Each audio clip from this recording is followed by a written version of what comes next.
மதுரைக்கு அருகிலுள்ள திருப்பரங்குன்றம் எனும் புனித மலை.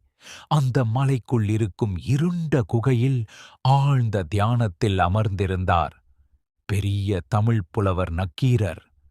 அந்த அமைதியை கிழித்துக் கொண்டு திடீரென ஒரு இருண்ட சக்தி எழுந்தது.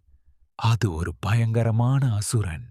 அவன் இந்த குகையில் வாழ்ந்து மனிதர்களை பிடித்து சிறையில் அடைப்பவன். நக்கீரரை பார்த்ததும் அவரையும் பிடித்து அந்த இருண்ட சிறைக்குள் தள்ளிவிட்டான். அந்த குகைக்குள் பலர் ஏற்கனவே பயத்தில் நடுங்கிக் கொண்டிருந்தனர். "எங்களை காப்பாற்றுங்கள்" என்ற குரல்கள். அவரது மனம் ஒரே பெயரை அழைத்தது, முருகன். அவர் தனது குரலை உயர்த்தி திருமுருகாற்றுப்படை பாடத் தொடங்கினார். ஒவ்வொரு சொல்லும் பக்தியால் நிரம்பிய ஒளியாக குகை முழுவதும் பரவத் தொடங்கியது. அந்த பாடலின் அதிர்வில் இருள் மெதுவாக விலகியது.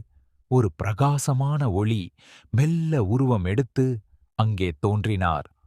முருகப்பெருமான் வேலால் அசுரனை அழித்தார். அனைவரையும் காப்பாற்றினார். நக்கீரர் கண்ணீருடன் வணங்கினார். முருகன் அருள் வழங்கினார். திருப்பரங்குன்றம் இன்று வரை அந்த தெய்வீக நிகழ்வின் சாட்சியாக நிற்கிறது.